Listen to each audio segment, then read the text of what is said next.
Əziz möminlər, danışan öncə özünə, sonra siz dəyərli, inanclı insanlara və simanızda bütün doğma, əziz elimizə, obamıza, xalqımıza, millətimizə Allah sevgisi ilə, Allah qorxusuyla, halal və haramlara, 14 məsumun tərtəmiz risalətində ciddi riayət etməklə və bir gün uca Allah huzurunda dayanıb, hər şey üçün hesab verəcəyimizi unutmadan yaşamağı, yaşatmağı və ömrümüzün qalan günlərində salih əməllərin sahibi olmağı arzu, dua, nəsihət və dəvət edirəm.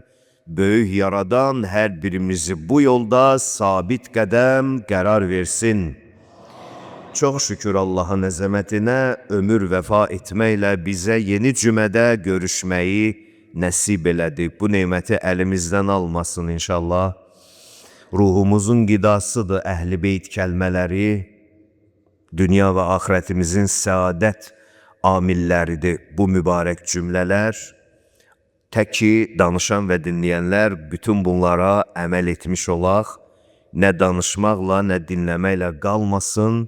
Allahdan özüm üçün, sizlər üçün böyük bir iman arzu eləyirəm ki, Allah bizə bu böyük imanı çox görməsin inşallah. Mövzumuz insan ruhunun, insan ağlının qidası sayılan məsumların elmə verdiyi dəyərlə bağlıydı. Elm insan ruhunun qidasıdır. Elmli insan dünyaya baxışıb başqa cür olur. Elm yoxdursa insan ömrünü təəssüf ki, cahil yaşamış olacaq və bu da onun dünyasına və axirətinə ziyan vurmuş olar. Və bu mövzunu danışmaqda məqsədim inanclı insanların dövrümüzdə din adı altında bəzi şov xarakterli dini məclislərdən, bəzi dində olmayan və dinə zidd olan məclis üslublarından öz imanlarını və əqidələrini yaxşı mənada sığortalamış olsunlar, həyata ciddi baxsınlar. Din gördüyünüz bu sosial platformada paylaşılan məclislərdən ibarət deyil. Din sadəcə 2 surut oxumaqla, 3-4 nəfər insanın əl çalmasıyla, nə bilim, kənardan əhsən deyib, məclisə belə bir rövnək qızışdırma verməklə əldə olunması elə bəsit bir şey deyil. Tam tərsinə bu kimi sayağı davranışlar insanı din adında elə dindən uzaq salan işlərdir. Onun üçün elmə verilmiş dəyərləri müzakirə eləmək istəyirəm ki, insanlar, inanclı insanlar Əhl-i Beyt elminin zərurətini bilsinlər və yaşadıqları ömrə elm gözü ilə baxsınlar, intellekt səviyyələri uca olsun, kör-köranə olmasın. Mən bacardığım qədər və vaxtım mənə icazə verdiyi qədər sizlə bu mövzular danışıram. Amma sizə bir ruhani din xadimi olaraq tövsiyə edirəm ki, bu mövzuları dərindən özünüz də araşdırmış olasınız. Çünki həyat zarafatı sevmir, ömrün ikincisi yoxdur. Heç bir şey sadə yanaşmaqla düzəlməz, hər bir şeyə ciddi yanaşmaq lazımdır. Xüsusilə də biz fani bir ömrü yaşayırıq. Əgər ikinci dəfə dünyaya gəlmə şansımız olsaydı, hardasa razı olardım ki, eybi yoxdur. Birincisində buraxdığımız boşluqları bəlkə ikinci dəfədə onun yerini doldurmuş olarıq. Amma təəssüf ki, belə bir şey olmayacaq. Bir dəfə olan bu böyük ömür nemətinin qədrini ciddi bilmək lazımdır. Ciddi insanlar qazanacaq ömründə. Qeyri-ciddi yanaşanlar təəssüf ki, məğlub olacaqlar. Quran-ı Kərimin ayələri, itayəti bizə vacib olan məsum insanların mübarək kəlmələri müminin elmə dəyər verməsindən danışır və ruhun böyük qidası sayılır. Elm, burada elm dedikdə bütün elmləri mən qəsd edirəm. Dünya və axirət, dünya və din elmləri bölgüsü aparmıram. Çünki elm olan bir qanunvericilik əslində nəticə etibarıyla gedir xaliqə bağlanır. Dünyaya bir yaxşı gözlə baxsam, əslində hər şey bir elmdir. Keçən səfərdə dedim, bir bərbərin yanına gedib saçını düzəldirsən, o da bir öz növbəsində elmdir. Bir dərzinin yanına gedib özünə paltar düzəldirsən, o da bir elmdir. Yəni, əslində həyat elmi düsturlardan, elmi nizamnamədən ibarətdir. Çünki bu elm xaliqin qüdrətinə insanı çatdıracaq və bu hədislərdəki deyilən təbirə əsasən ölmüş qəlbi diriltmiş sayılacaq ki, bu elmin başında əziz Peyğəmbərimizin və ondan sonra məsum 12 imamın elmi dayanır və daha sonra ardıca gələn insanların nə qədər bu elmdən faydalanmasından asılıdır. Peyğəmbərimizin ruhuna verilmiş elm, onun içində hər şey var idi. Tibb elmi də mövcuduydu, kimya da mövcuduydu, fizika da mövcuduydu. O Həzrətin dediyi kəlmələrin içində bunlara nişanə olan çox məqamlar mövcuddur. Əqidə elmləri, dünya elmləri, axirət elmləri və hamısı gedir Allahın əlim olan, yəni alim olan sifətinə dayanır. Çünki yaradan özü elmi dəyərlər verib yaradılış sisteminin içinə. Heç bir şey cahilanə və düşüncəsiz, nizamsız, qətiyyən. Kainatın içində bütün elmlər dövr edir və mömin bir insanın bu elmlərlə məşğul olması onun birbaşa ruhunun yüksəkliyinə təsir edir. Allah bizi qurban olduqlarımızın elmi ilə ruhumuzu münəvvər eləsin inşallah. Elmi müzakirə bəndələrimin arasında elm haqqında danışmaq, həyatı elmi əsaslarla müzakirə eləmək, fərdi ibadətlərdən ictimai münasibətlərə qədər, əqidələrdən əxlaqi səciyyələrə qədər, fərdi, necə deyim, yenə təkrar edirəm, ibadət və dualardan bütün ictimai münasibətlərə qədər hər şeyi elmi əsaslarla, elmi əsaslandırmaq üçün müzakirələr ölmüş qəlbi dirilməyinə səbəb olur.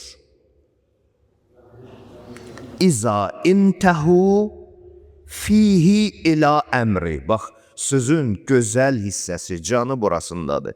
Əgər bu elmi müzakirələrin nəhayəti mənim buyurduqlarımda dayanacaqsa, yəni bu müzakirələr nəticədə xaliqin qüdrətini sənə göstərəcəksə, onun nəyi necə yaratmasını sənə göstərəcəksə, necə onun qüdrətini, hikmətini, nizamını sənə başa salacaqsa, bəli, bu insanda fərdi və ictimai cəhətdən ölmüş qəlbin dirilməsinə səbəb olar. Mənim bir yaxın tanışım var idi, ona da bir tibb üzrə bir professor çox maraqlı bir şey demişdi. Ümumiyyətlə, bilirsiniz də, hər şey möcüzədir. İnsan bədən orqanları belə möcüzədir. Hələ bugünə qədər həkimlər insan bədəninin orqanları üzərində baş sındırırlar, kitablar yazırlar, təcrübələr aparırlar, yenə də o böyük nəticələri əldə edə bilmirlər. Belə bir maraqlı söz demişdi. İnsan ana bətnindən dünyaya gələndə Allah belə yaradıb. Xanımlarda belə bir bədənlərində, bir fizikalarında belə bir şey yaradım. Bir mayenin ağzı açılır. Uşaq dünyaya gələn kimi bir maye olur, bədən bir maye, içəridə maye yaradır. Kislataya bənzər bir şeydir bu. Və əslində ananın bədənində olan suyu südə o çevirir. Vitamin kompleksini o yaradır bütün. Sonra demişdi ki, elm deyir ki, əgər o kislataya bənzər, ana bədənin içində olan o suyu südə çevirən və bütün vitamin komplekslərini özündə cəmləşdirən ondan bir damla, bir kapli torpağa düşərsə, 500 metr radiusda sağ, sol, arxa, ön bir dənə göy ot bitməz. Bu mexanizmi, bu işləmə üslubunu Xaliq yaratmayıbsa, bunu Allah təyin eləməyibsə, bu öz başına necə yarana bilər? Bunu insan beyinlə yarada bilərmi? Mümkün olan şey deyil. Bircə xırda bir şey eşidirsən Allahın qüdrətinin qarşısında bədənin başı rəsməyə. Hələ bu nədir ki? Bir balaca bir fakt dedim sizə. Bu tibbdə də belədir, ulduz elmində də belədir, riyaziyyatda da belədir. Böyük bir fizika üzrə müəllim var. Elə bu məscidə də yaxın qalır. Çox savadlı bir insandır. Bütün müəllimlərimizə, elm əhlinə mənim hörmətim var. Biraz danışırdıq. Quran oxutturmağa gəlmişdik günlərdən yanıma. Söhbət eləyirdi. Deyir, fizikada iki element o danışır. Elmi, fiziki terminologiya ilə danışır. Mən sizə elə yaxşı deyə bilmirəm. İki element bir-birinə dəyir, olmayan üçüncü element çıxır ortalığa. Bu deyir, bariz nümunədir ki, ölümdən sonra həyat var. Yəni, yoxluqdan bir şey yaranır. Və bütün bunlar hamısı Xaliqin gücünü böyütdükcə böyüdür, nəhayətsiz bir böyük məbud fikri formalaşdırır insan beynində. O böyüdükcə sən cılız olduğu hiss edirsən də bəs.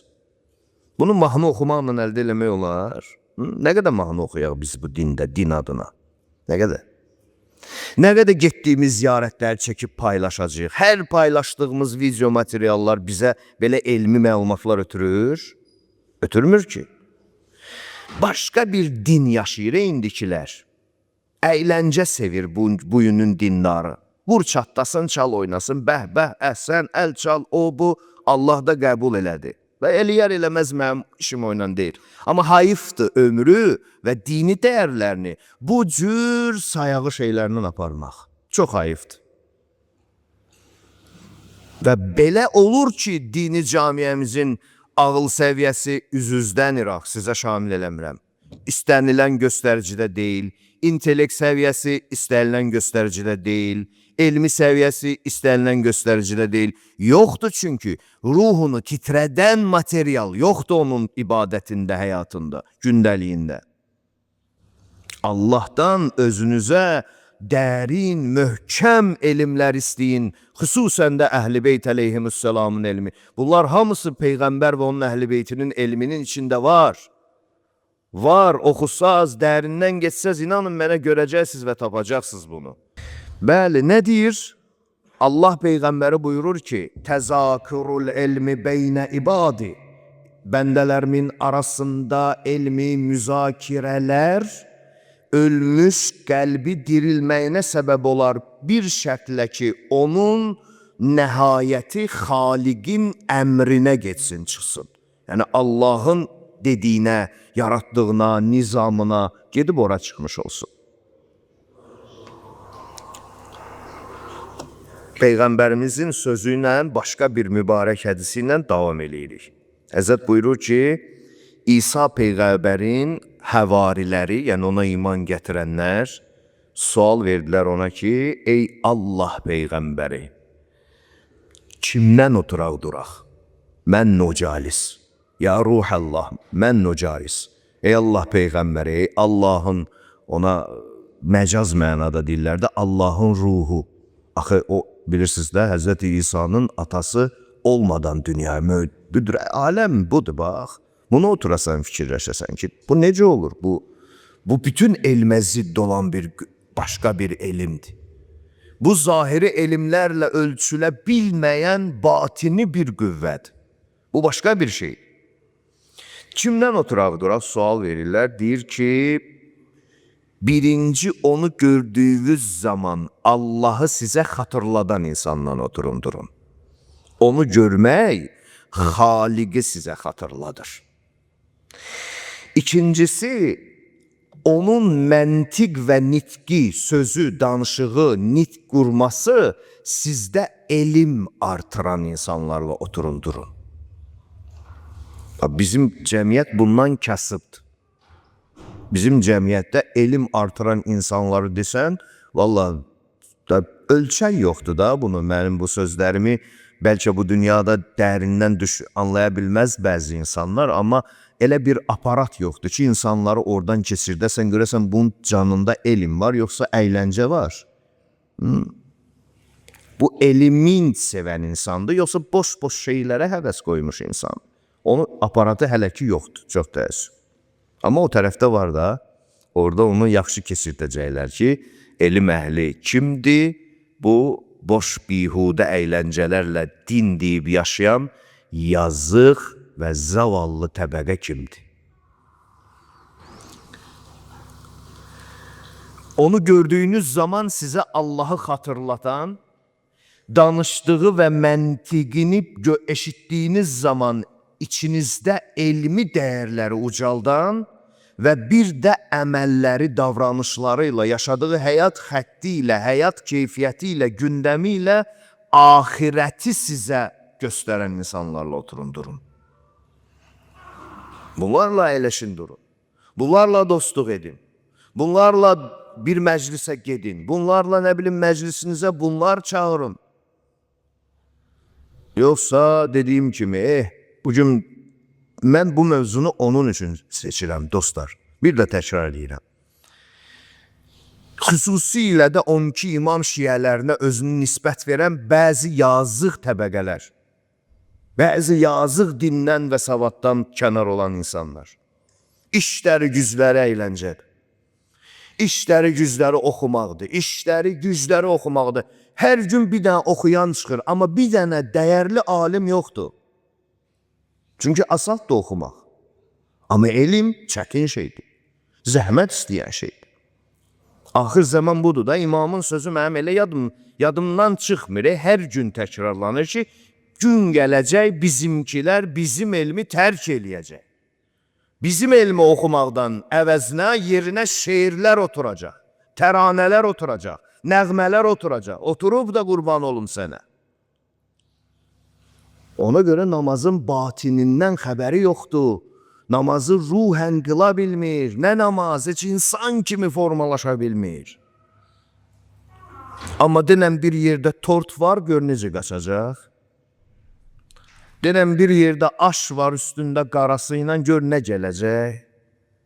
Belə din olar, belə Peyğəmbərin əxlaqını sən bu cür davam etdirməyə düşünürsən. Peyğəmbərin, Əhl-i Beytin, 12 imamın şiyəsinin bilsən nə cür başı olmalıydı? Bilmirəm, onlar oradan baxanda bizə gülürlər, ağlayırlar, yazıqları gəlir, mən bilmirəm onu. Dua eləsinlər, Allahın bizə rəhmi gəlsin, vallah. Ey fani dünya! Bu üç insanla oturun, durun. Bunu deyir bizə Allah Rəsulu, istinad eləyir Həzrəti İsa'ya, əla nəbiyyinə və alihi və aleyhisselam, deyir ki, Həzrəti İsa'ya iman gətirən həvariləri ondan soruşdular, mən nücalis, kimlə oturaq duraq, kimlə dost olaq, kimlə necə gedgəlimiz olsun, məclisimizə kimi çağıraq, kimin məclisinə gedək, bunları necə eləyək, dedi. Birincisi, görəndə Allahı sizə xatırladan, danışanda içinizə elm ötürə bilən və davranışlarına, həyat xəttinə baxdığınız zaman ahirəti göstərəndən oturun, durun. Bunun əksindən yox. Əgər Allahın razılığını qazanmaq istəyirsinizsə. Və İmam Cəfər Sadiq əleyhissalamdan da bir mübarək hədislə davam eləyirik. O böyük mövlamız İmam Cəfər Sadiq əleyhissalam bilirsiniz, necə bir elm dəryasıydı. İmam Baqir əleyhissalam, İmam Cəfər Sadiq əleyhissalam, onun gedin açın oxuyun onların mübarək hədislərini, inanın mənə ayağınızın altından yer qaçacaq. Nələr danışmırlar, nələr demirlər, hər sahədə, hər sahədə. Bugün insanlar elə bilir ki, imamlarımız elə bu özlərinə yalancı imamlar təyin eləyənlərin nəuzubillah tayıdır. Sən yoldan keçəni gətirib özünə imam, lider qoymusan, elə bilirsən ki, Allahın höccətləri də o cürdür. Çox təəssüf, belə yanaşırsansa çox təəssüf. Onların bir elmi var idi ki, elə bu bəs eləyir ağıllı insanlara, deyir, bilmirəm sözü haramdır bizə. Bilmirəm sözü çıxmaz bizdən. Nə sahədə istəyirsən soruş. Quşun dilini bilirəm, otun dilini bilirəm, torpağın dilini bilirəm, göyün dilini bilirəm, yerin dilini bilirəm. Lazım olsa keçmişdə nə var deyə bilirəm, gələcəkdə nə olacaq deyə bilirəm. Allah verib çünki bunları. Ki biz onlardan onu alaq, amma biz onları öldürdük. Getdik indi bir oyun, əyləncə bazdıq, bir dində yaşayırıq. Xəbərimiz yoxdur, elə bilirik ki, nə yaxşı. Allah da bizdən razıdır. Gözlə. Gözlə hələ Allah kimdən razıdır, kimdən narazıdır. Qarşıda böyük hesablarda bəlli olacaq. 3 cür insanların məclisi olar, İmam Cəfər Sadiq əleyhissalam buyurur. Bəzi məclislərdə insanlardan elmi məlumatları istifadə edə bilərsən. Fəəlzimhu, o məclisləri özünə lazım bil, vacib bil, ged orada iştirak elə. İkinci məclislərdə sən özün onu ötürə bilərsən. Sən özün bir bilgi ilə, savadla, elmlə, bir kəşflə, bir ixtira ilə, nə eləsə, sən özün onu eləyə bilərsən, kəsmə o bilgini, ged ikram elə, ged onu ver, payla, sənin işin, borcun budur Allah qarşısında. Üçüncü məclislərdə heç biri yoxdursa, qaç oradan deyir. Mən indi sual verirəm sizə, bugünkü bizim din məclislərimizi gətirib İmam Cəfər Sadiq əleyhissalama göstərsək, deyər ged otur, deyər ged otur, sən də əl çal, deyər o sözləri, mən elə imam tanımıram. Başımızı, üzümüzü çevirib qaçacağımız məclislərdə vaxtımızı, ömrümüzü keçirdirik. Çünki biz 12 imam sözünü bilirik, 12 imamın elmindən, içindən, beynindən, əxlaqından xəbərimiz yoxdur. Oxumuruq ki, hardan bilək? Hardan bilək ki, onun beynində nələr var? Bir təbəqə, Peyğəmbər gördü ki, bunlar elmi müzakirələrlə məşğuldur, bir təbəqədə əyləşib dualarla məşğuldular, namaz qılır, Quran oxuyur, səcdədədir və s. və ilaxir. Soruşdular ki, ya Resulallah, bu iki məclisdən hansı biri insan üçün daha xeyirlidir? Həzrət buyurdu, o dua eləyənlər ki var, o bir işdir, ona da bir xeyir demək olar. Dua eləyir də, pis bir işlə məşğul olmur.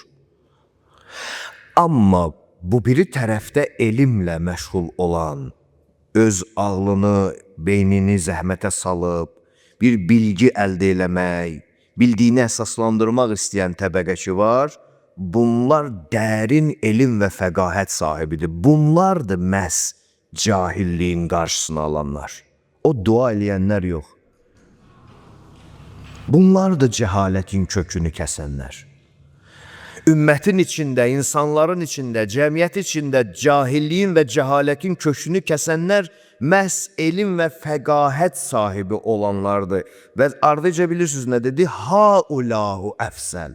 Onlar daha əfsəldir bunlardan. Ursiltu bit talim. Mən özüm də təlim üçün göndərilmiş bir peyğəmbərəm. Yəni, sırf dua, namaz bu ayrı, amma əsas hədəfim təlimdir. Qəzavətlər edib, əhkamlar kəsib, insanlara yollar göstərib, iki insanın münaqişəsində doğrunu, yanlışı bəyan edib, bunlar hamısı elmlə əldə olunan şeylərdir, dualarla yox.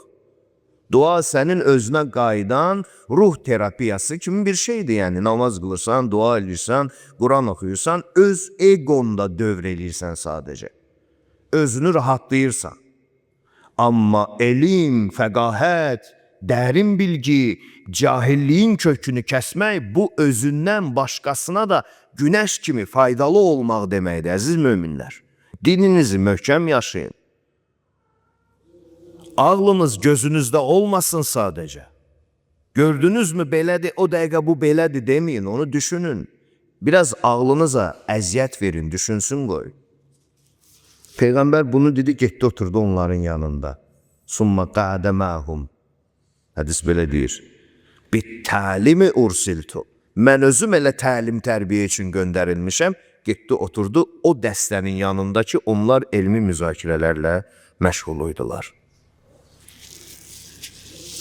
İmam Baqir əleyhissalam buyurur, Allah rəhm eləyəcək o bəndəyə ki, o elmi dirildə bilir.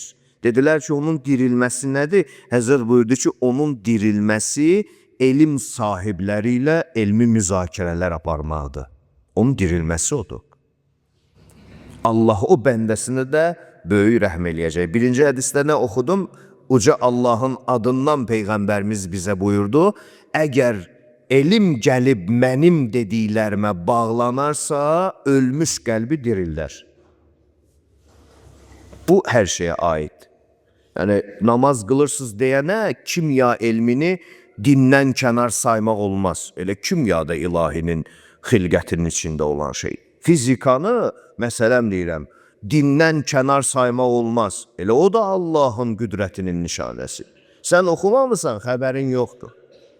Nə bilim, biyologiyası, osu, busu, heyvanlar haqqında, bitkilər haqqında nə varsa, coğrafiyası, hamısı Xaliqin qüdrətinin nişanəsidir. Din bilgiləri, dünya bilgiləri, bu indi bölünüb, çox təəssüf. Amma əslində diqqətlə baxanda görürsən, elə hamısı var bunlar. Qurban olduqlarının içində var. Şəkdən çıxardıb yəqin yarada bilirsə səndə o alimin elmi, sözü, nə bilim yazısı, çıxışı, kitabı, bəli ona dinləməyə dəyər. Şübhədən sən çıxardırsa, yəqin yarada bilirsə sən içində, yəqin formalaşdıra bilirsə o səndə dinləməyə dəyər. O alimi qulaq asın. Və minəl kibri ilə təvazu. Kibirdən, özünü üstün tutmaqdan, özünü böyük bilməkdən səni çıxardıb təvazuya doğru, təvazukarlıq yarada bilirsə, bəli, onu da dinləməyə dəyər. Amma indi ancaq həvəs şöhrətdir, həvəs başqa şeylərdir, həvəs çox auditoriyadır, həvəs bulardır. Hamısı həvəs bulardır. Dünyavi həvəslərdir. Təəssüf ki, alimlər də buna xəstələnir. Və minər riyai iləl ixlas. Riyakarlığı səndən alıb müxlis edə bilirsə onun dediyi elmlər, bəli, o alimə də qulaq asmağa dəyər. Yəni, bu söhbət sırf mollalar deyil, bu bütün elmi sahədə olan müəllimlərimizə, alimlərimizə, bilgi, savad sahiblərinə aid. Və dördüncüsü də minəl ədavəti ilən nəsihə. Ədavət, düşmənçilikdən çıxardıb səndə nəsihət yaradırsa, baxın, elm belə bir şeydir də, əziz dostlar. Elm həqiqətdir, həqiqət acıdır, acını hər adam daşıya bilməz. Elm dəqiq riyazi düstur kimidir. 2 + 2 = 4. Bu belədir. Xoşun gəlsə də 4'dür, xoşun gəlməsə də 4'dür. Bəzi elmi sözlər var ki, bir sıra insanlara xoş gəlməyə bilər və o gəlməyəndə ədavət də yarana bilər, düşmənçilik də yarana bilər.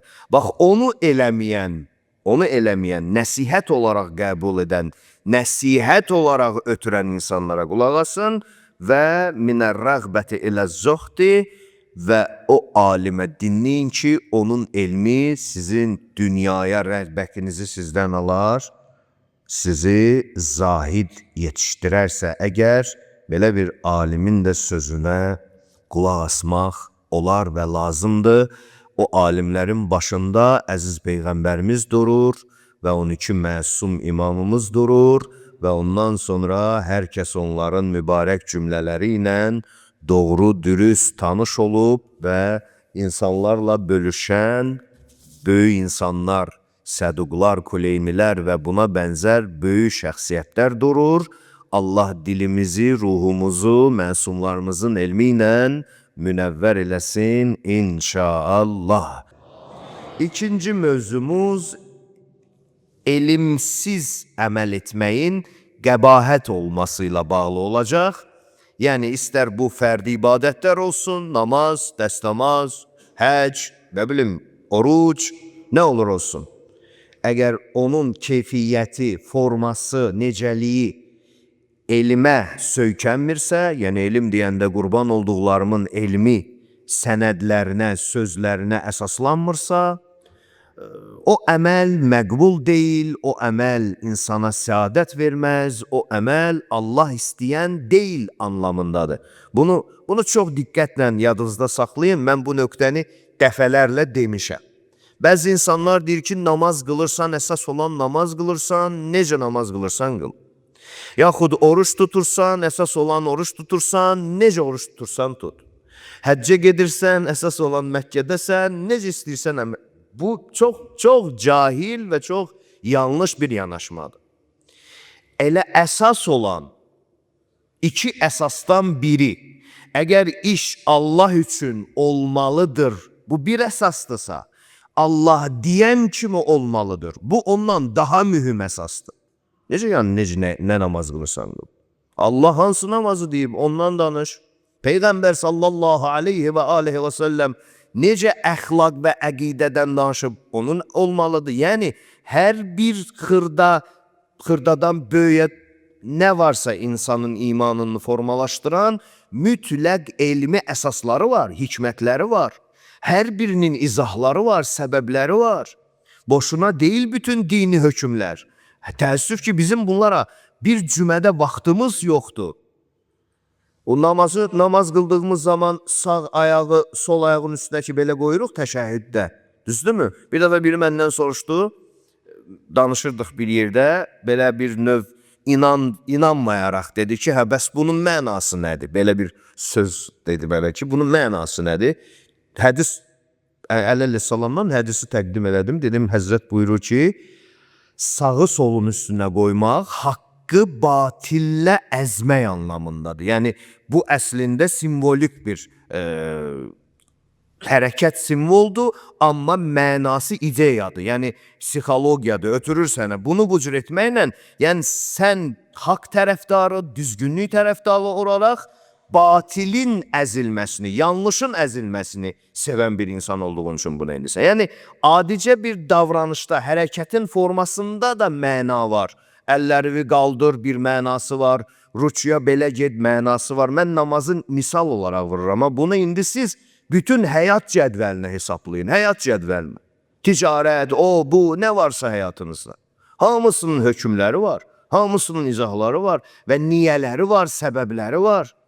Əgər əməl elmə əsaslanmırsa, görək nəticəsi nə olacaq? Birinci mübarək hədisimiz gəlir bizə, ağamız, Mövlamız, İmam Cəfər Sadiq əleyhi əfzəlüs-səlatu vəssəlamdan ki, buyurur, bəsirət və elm gözüylə, elm və bəsirət gözüylə əməl eləməyən insan,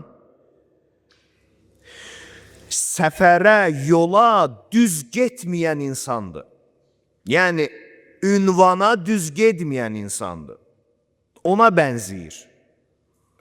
Nə qədər çox sürətli getsə, əsl ünvandan o qədər sürətli uzaq düşəcək. Misal, sən istəyirsən ki, buradan gedəsən, hara, məsələn, Şuşaya. Elə deyilmi? Amma istiqamətin Lənkəranadır. Yolu səhv tutmusan. Sən nə qədər sürətli gedəcəksən, bir o qədər Şuşadan uzaqlaşacaqsan. İstiqamət düz deyil.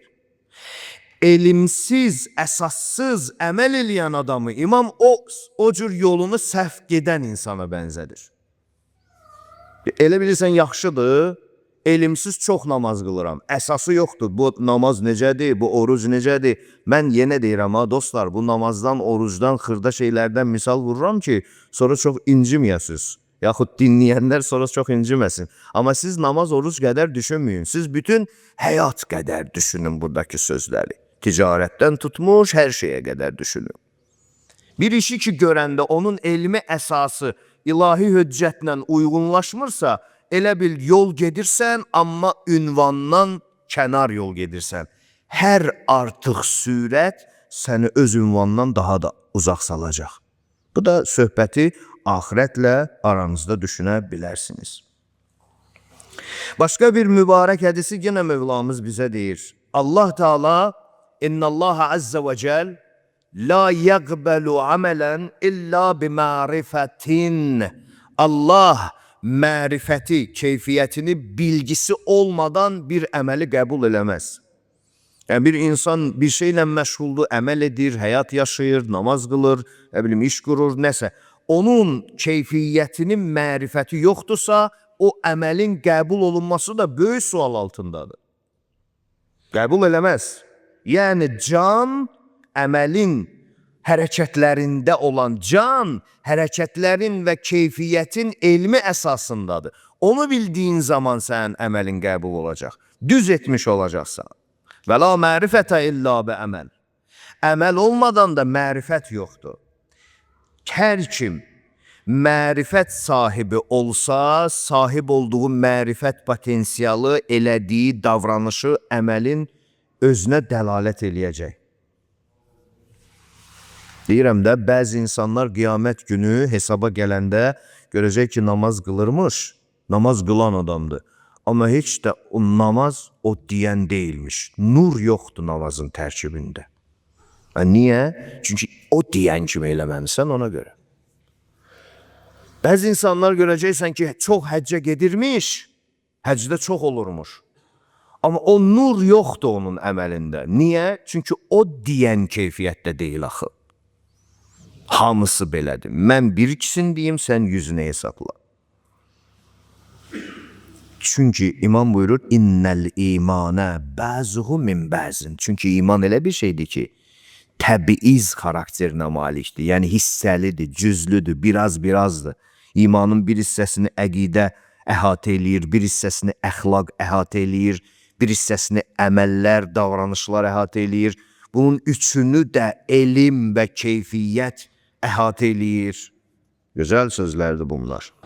Düşünmədən, fəqahəti olmadan, işinin elmi əsasına sahib olmadan ibadət eləyən insanlar, çox üzr istəyirəm, hədisdir ya, o öz yerində dövr eləyən uzunqulağa bənzəyir. Hədisdə belə deyir. Gözünü bağlayırlar heyvanın, başlayır ancaq bir gün, yarım gün, 5 saat, 3 saat o öz yerində dövriyə vurur. İndi ona nəsə qoşurlar ki, o çarxı fırrası, neynəsin bilmirəm. Kənd yerlərində belə şeylər əvvəl çox olardı. Bax, deyir, elmi olmayan, elmi əsasa malik olmayan, elədiyinin keyfiyyətini, əsasını, mənasını, illətini bilməyən insanın ibadəti də ona bənzəyir. Yerində dövr eləyir, amma bilmir ki, nədir? Açır gözünü, heyvanın açırsan gözü, görür ki, elə olduğu yerdədir. Yəni, mömin deməyək də, belə ibadət eləyən insanlar da bir gün onun gözlərini açanda görəcək ki, elə yerində sahib bu biçarə. Bu acı verər də insana da. Bax, elm gör nə qədər zəruri bir şeydir. Düzəl də onu zəhmət olmasa. Gör nə qədər mühüm bir şeydir, bilmək, işi bilmək. Məşğul olduğun ibadəti, etiqadı, əxlaqın əsaslarını bilmək. Vallahi yenə deyirəm, bu musiqilərlə, bu kliplərlə əldə olunan şey deyil bu. Bunun üçün insan gərək ciddi yanaşsın, ciddi. Bax, məsələn, o dini şeylərə baxanda, bu bəzi bayağı video roliklərə baxanda sizin cibinizə pul, para gəlirmi? Gəlmir. Neynəməlisiniz? O pul olmaq üçün neynəməlisiniz, işləməlisiniz? Gitməlisiniz, zəhmət çəkməlisiniz. Əvvələn iş tapmalısınız, sonra onun çətinliklərinə dözməlisiniz. Bir ay onun hər gün gedib işləyirsiniz, sonra axırda sizə biraz maaş verəcəklər. Siz o maaşdan ondan sonra faydalanacaqsınız. Onu həmişə belə düşünün.